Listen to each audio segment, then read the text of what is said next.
होइए गई प्यार हाँ, ले लोटा, ले लोटा।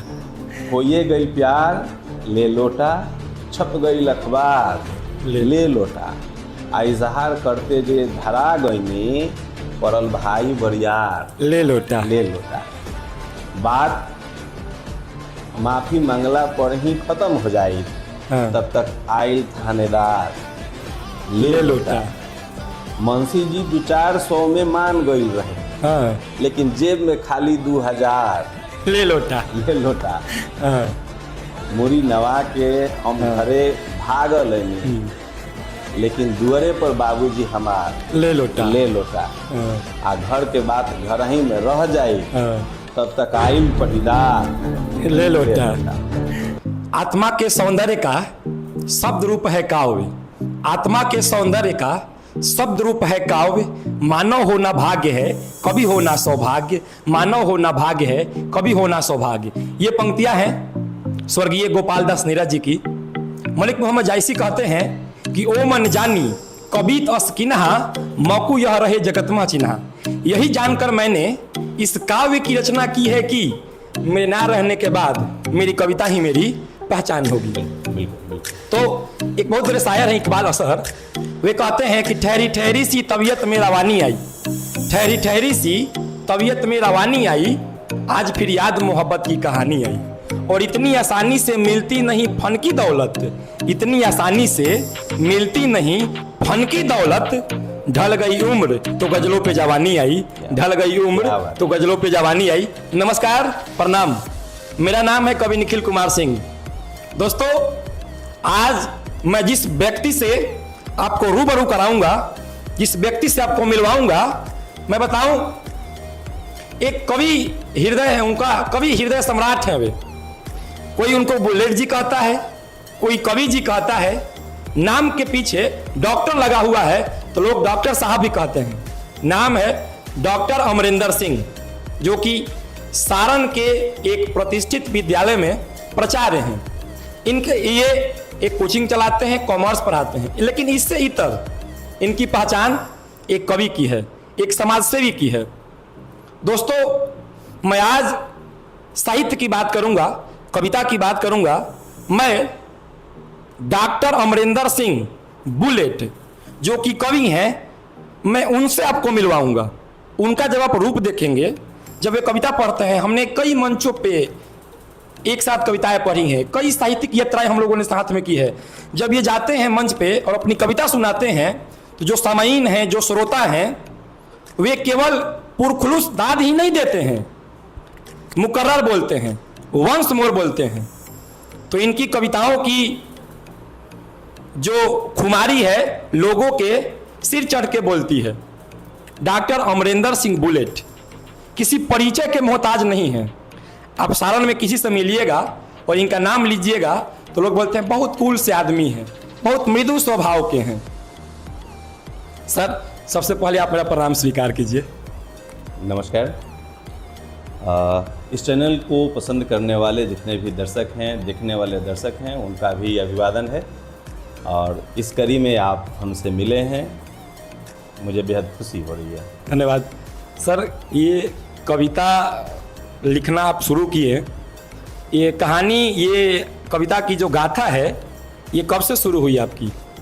देखिए, कविता लिखने की शुरुआत कब से हुई है ये हम तिथि तो नहीं बता सकते हैं, ठीक है, लेकिन मुझे याद है जी कि जब मैं SBS कॉलेज में पढ़ता था, ये 98 की बात है, 1998 की। हाँ, वहाँ पे रिपब्लिक डे पे एक बहुत ही बेहतरीन कार्यक्रम होता है, आज भी हो रहा है जी, होते आ रहा है। तो वहाँ पे ऑडिशन टेस्ट चलता था, ठीक है।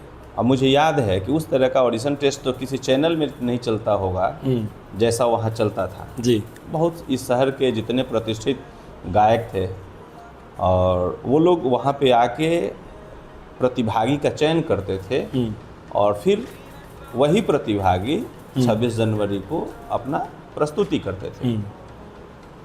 मुझे याद है उदय नारायण सिंह जी रिबिलगंज वाले, हाँ हाँ, धनंजय मिश्रा जी, जी, मदन मोहन मुरारी जी, ये लोग जिसको हम लोग जिनको धन जी के नाम से हम लोग प्यार से कहते हैं धन जी, ये लोग बैठते थे। कभी कभी कुमार भाई भी आते थे, कुमार स्वीट्स वाले। जी जी जी हम उनको अपनी श्रद्धांजलि व्यक्त करते हैं। जी जी उस समय मुझे गीत गाने का शौक़ हुआ कि मैं गीत गाऊँ। जी तो एक गीत लेकर गए, जैसे शुरू किया इन लोगों ने रोक दिया। बोले क्या हुआ? मुझे लगा गीत पसंद नहीं है। हम बोले कि दूसरी गीत सुनिए। तो बोले कि नहीं नहीं, ये आवाज़ गीत के लिए है ही नहीं। अच्छा। और एंट्री के साथ ही हमारा एग्जिट हो गया संगीत से, उन लोगों ने रिजेक्ट कर दिया। फिर हम लौटे तो हमारा एक बहुत ही अनन्य मित्र है पान मोहम्मद जी, वो मेरे साथ था जी, और हम दोनों की इच्छा थी कि हम लोग 26 जनवरी के कार्यक्रम में भाग लें। हाँ। गुस्से में हम लोग वहाँ से चले तो हम बोले कि छोड़, प्रोग्राम ना कर ले। अच्छा। तो उसका रिप्लाई था कि क्या जरूरत बा कैला क्या। हाँ। तो हम कहे कि यार इस पर तो कविता हो सकती है। हाँ। तो एक कविता बनी, छोड़ी हम ना कहें हमरा का जरूरत बा कहला के। अच्छा। अगले दिन जब हम गए ऑडिशन टेस्ट में तो लोग हमको देख के परेशान हो गए कि फिर तुम आ गया। हम बोले कि नहीं नहीं, हम काव्य पाठ के लिए आए। अच्छा। तो हुआ कि हाँ काव्य पाठ कीजिए। और यकीन मानिए प्रथम पंक्ति की प्रस्तुति के साथ ही सब लोगों ने कहा कि डन, ये सही है। वाह। अब इसमें जब ग्रीन सिग्नल मिला तो फिर चलते चला गया। वाह। और मुझे वो यादगार सफ़र वहीं से मिला। जी। और उस प्रस्तुति की सफलता के बाद सभी मित्रों ने एक सुर में उस प्रस्तुति की सराहना की। और सच पूछिए तो मुझे लगता है कि वही बेहतर शुरुआत है। जी। तो एक गज़ल कहिए ना। गज़ल हमारी विधा नहीं है, अच्छा। लेकिन मित्रों को देख करके मैं लिखता हूँ। जी। और अभी एक हास्य में हमने लिखा है। मैं हास्य देखता हूँ जी टीवी चैनलों पर जी, और उसमें हास्य के लिए फुहरता को लोग ऐड कर देते हैं। हमने इसको एकदम नकारा है। बिल्कुल। हम विद्यार्थियों के बीच रहते हैं और विद्यार्थियों के बीच रहने के कारण विद्यार्थियों के लिए हम 4 पंक्ति लिखे हैं जी कि दिल टूटे और हंसी आए। जी। हम बच्चों को बताते भी हैं कि भाई उसमें एक हास्य देखिए कि दिल टूटा टूटा फिर टूटा, दिल टूटा टूटा फिर टूटा, चेहरे की चमक देखिए बरकरार है। आहा। एक धोखे पे है तौबा मचाने वालों, अभी अभी हुआ मुझे फिर से प्यार है। वाह, क्या बात है। तो दिल टूटे और मज़ा आए। हाँ। ये तो युवा लोगों के साथ हम देखते हैं कि डिप्रेशन में चले जाते हैं। तो इस स्थिति को हमने एक्सप्लेन करने के लिए एक दिल पे सीरीज शुरू किया था लिखना। अच्छा। उसकी शुरुआती दौर की जो 4 पंक्तियां हैं जी। वो है कि जिसने मेरे दिल को तोड़ दिया, किसने मेरे दिल को तोड़ दिया, जिसने मेरे दिल को तोड़ दिया, मेरा दुश्मन नहीं कुछ खास है। वाह। ये उसी की मेहरबानी है। पहले दिल एक था, आज 50 है। वाह। अब दिल में किसी को रखने के लिए हाँ। न देखते हैं न छांटते हैं। अब दिल में किसी को रखने के लिए न देखते हैं न छांटते हैं। जितने लोग मिलते हैं सिर्फ सीट नंबर बांटते हैं। वाह, क्या बात है। बहुत भर चुका है, महज हाँ। 2 चेयर खाली है। बहुत भर चुका है, महज 2 चेयर खाली है। कोई परिचित मिले तो बताइएगा, अगले संडे फिर बहाली है। अगले संडे फिर बहाली है। तो इस तरीके से हमने प्रयास किया कि बच्चे जब इस दौर से गुजरें तो उनको लगे कि नहीं, अभी ये जीवन नहीं है, जीवन बहुत शेष है। अब ये बता रहे थे कि बच्चों के बीच जाते हैं, कॉमर्स पढ़ाते हैं आप? हाँ, मैं कॉमर्स का विद्यार्थी रहा हूँ। अच्छा। और आज भी विद्यार्थी ही हूँ। अच्छा, विद्यार्थी हैं, अच्छी बात है। तो कविता लिखते हैं, कॉमर्स पढ़ाते हैं, कभी कभी समझ में आता है कि कविताई करें, केवल कविताई करें? देखिए, मुझे लगता है कि कविता शौक़ है। अच्छा। लेकिन कॉमर्स जो है हमारा प्रोफेशन है। ठीक है। कॉमर्स टीचिंग हमारा प्रोफेशन है और प्रोफेशन और शौक़ दोनों अलग अलग हो सकते हैं। बिल्कुल। अपनी भावनाओं को पंक्तिबद्ध करना ये हमारी शौक़ है और इसके लिए मैं लिखता। बहुत सुंदर।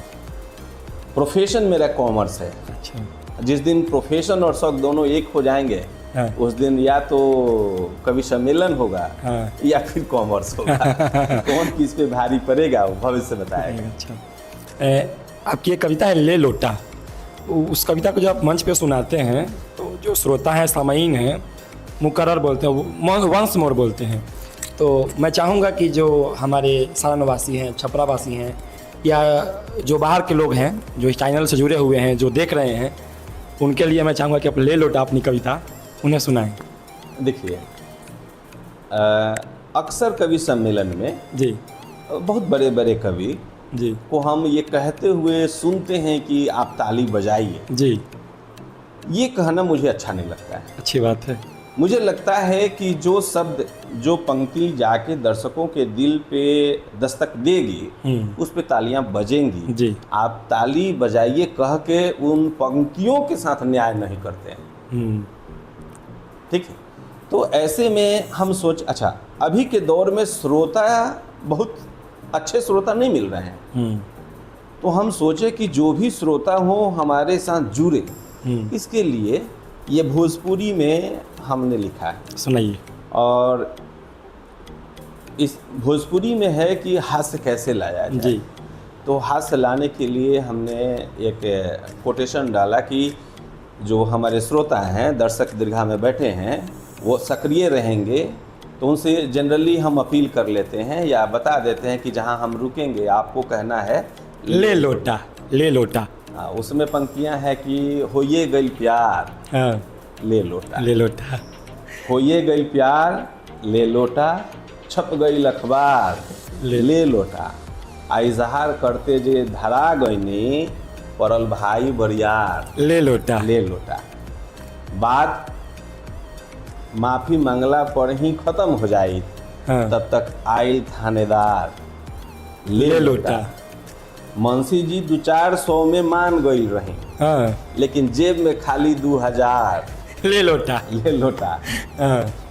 मुरी नवा के हम घरे भागल नहीं, लेकिन दुअरे पर बाबूजी हमार, ले लोटा, ले लोटा। हाँ। आ घर के बात घर ही में रह जाई, हाँ। तब तक आइल पटीदार, ले लोटा।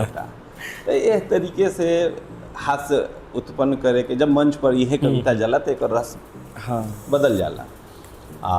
हास्य जोड़े खातिर यह तरह के रचना होला कि हास्य होखे और थोड़ा सा साहित्यिक रूप में हो। बहुत सुंदर। भोजपुरी बोलना और सुनना मतलब सुखद है, करेजा जुड़ा जाला कहे का मतलब। तो भविष्य में कोई पुस्तक लाने की योजना है? हाँ, पुस्तक हम लाएंगे, पुस्तक में आप लोगों के दर्शकों के बीच आएंगी। अभी थोड़ा सा हम कुछ योजना है, उस योजना को पूरी कर लेते हैं, उसके बाद हम पुस्तक पे काम करेंगे। पुस्तक कम से कम 2 पुस्तक के लायक सामग्री तो है, लेकिन जब तक एक योजना है वो पूरी नहीं होती तब तक पुस्तक की तरफ। अग्रिम शुभकामनाएं मेरी ओर से। और ये पुस्तक की हम बात कर रहे हैं, आज के समय में पुस्तक साहित्य पढ़ने की जो वांछा है, मनोरथ है, कामना है लोगों में, इसकी जिजीविका कम हो गई है। आखिर इसका मुख्य कारण क्या है? लोग कविता की ओर, पुस्तक पढ़ने से पीछे क्यों भाग रहे हैं? पुस्तक पढ़ने के पीछे 2-3 चीज़ें हैं। एक तो जो पुस्तक उनको पसंद है उसकी उपलब्धता कम है। दूसरी बात, अब इतने न चैनल्स आए हुए हैं सोशल मीडिया पे, आपके मोबाइल पे पुस्तक अवेलेबल है जो आपको बोल कर सुनाएगा। हम धीरे धीरे आलसी होते जा रहे हैं जी। और आलसी होने के साथ जैसे जैसे हम आलसी होते जा रहे हैं तो वैसे वैसे चैनल्स भी आ रहे हैं, वैसे वैसे प्रोग्राम्स भी आ रहे हैं जो आपको और आलसी बनाए जा रहे हैं जी। अब ये जो बोल करके कहानी सुनाने की बात आई है, तो ये हो सकता है कि जो पढ़ने बैठने या देखने में अक्षम है उनके लिए हो, लेकिन जो सक्षम है वही उसका उपयोग करने लगे हैं। अब हम पुस्तकों के पास नहीं जुड़ रहे हैं, पुस्तकों के पास नहीं पहुंच रहे हैं, अधिकांश लाइब्रेरियां जो है, पुस्तकालय जो है खाली पड़ी हुई हैं। बिल्कुल सही बात तो है। एक योजना आए, जैसे हम ये इस योजना पे काम कर रहे हैं। हमारे यहाँ तो पुस्तकालय है जी लेकिन जो शहर में पुस्तकालय है उसमें किसी दिन बच्चे को ले जा कर के बैठाएं जी। और 1-2 पीरियड बच्चों को वहाँ पर एक होमवर्क की तरह, क्लास वर्क की तरह, होमवर्क नहीं क्लास वर्क की तरह उनको वहाँ बैठाया जाए और पुस्तकालय को जीवित किया जाए। ये हमारी योजना है। बहुत सुंदर पहल है ये। अच्छा, तो आजकल आप क्या पढ़ रहे हैं? नहीं, आजकल नहीं, हम तो लगातार पढ़ते रहते हैं। अभी तो हम अपने विषय की तैयारी कर रहे नहीं, हैं। कोई नई पुस्तक या किसी नए लेखक को? नहीं, नए लेखक में हमारे सबसे प्रिय मित्र का पुस्तक है सर्वेश तिवारी, श्रीमुख भाई हैं हमारे। जी। हम लोग अप्रत्यक्ष रूप से एक दूसरे से जुड़े हुए जी, हैं। जी। नीलोत्पल निर्नाल जी हाँ को हाँ, भी हम डार्क पढ़ते हॉर्स। हैं। हाँ अच्छा। और याद पुराने में हम आचार्य चतुर्सेन को पढ़ते क्या हैं, बात है। प्रेमचंद जी को पढ़ते जी, हैं। जी। अभी हमने सोमनाथ कुछ दिन पहले ख़त्म किया है। जी। तो इस तरीके से चलता है। अच्छा, और आखिरी में कोई आप अपनी, जो आपके दिल के बहुत करीब हो, ऐसी कोई कविता आप हमारे दर्शकों को सुनाएं। हम रिश्तों पे बहुत काम करते हैं और रिश्तों पे ही लिखते हैं। तो हमने हमारे जीवन में, हमारे डेवलपमेंट में, हमारे विकास में हमारे बड़े भाई का बहुत ही सराहनीय नहीं कहें, अनुकरणीय योगदान है। जी और उससे प्रभावित होकर हमने 2 पंक्तियाँ उनको समर्पित किया है कि जी। यदि कायदे का बड़ा भाई है, जी। यदि कायदे का बड़ा भाई है, समझिए पूर्व जन्म की कुछ कमाई है। वाह। यदि कायदे का बड़ा भाई है, समझिए पूर्व जन्म की कुछ कमाई है। फिर हमने छोटे भाई की रिस्पॉन्सिबिलिटी को दर्शाने के लिए 2 पंक्तियों में लिखा है कि यदि साथ में छोटा भाई है, यदि साथ में छोटा भाई हो तो आसान लंका पे चढ़ाई हो। वाह, क्या बात है। जब साथ में छोटा भाई हो तो आसान लंका पे चढ़ाई हो। वाह। तो बड़े भाई, छोटे भाई, सबकी प्रधानता है, सबका अपना अपना महत्व है। सभी की फील्डिंग अलग अलग है। बिल्कुल। उनके दायित्व और कर्तव्य अलग अलग है। जी, बहुत बहुत धन्यवाद। और ये थे हमारे साथ छपरा के लोकप्रिय कवि, भागवत विद्यापीठ के प्रिंसिपल हैं और A1 कॉमर्स क्लासेस में कॉमर्स पढ़ाते हैं, बड़े भाई डॉक्टर अमरिंदर सिंह जी। तो कैसा लगा आपको ये हमारा वीडियो? और यदि आपको हमारा ये वीडियो अच्छा लगा हो, इनकी कविताएं आपको अच्छी लगी हो, तो आप कवि निखिल कुमार सिंह जो चैनल है यूट्यूब पे, आप इसके कमेंट बॉक्स में ज़रूर लिखें। बहुत बहुत धन्यवाद। नमस्कार।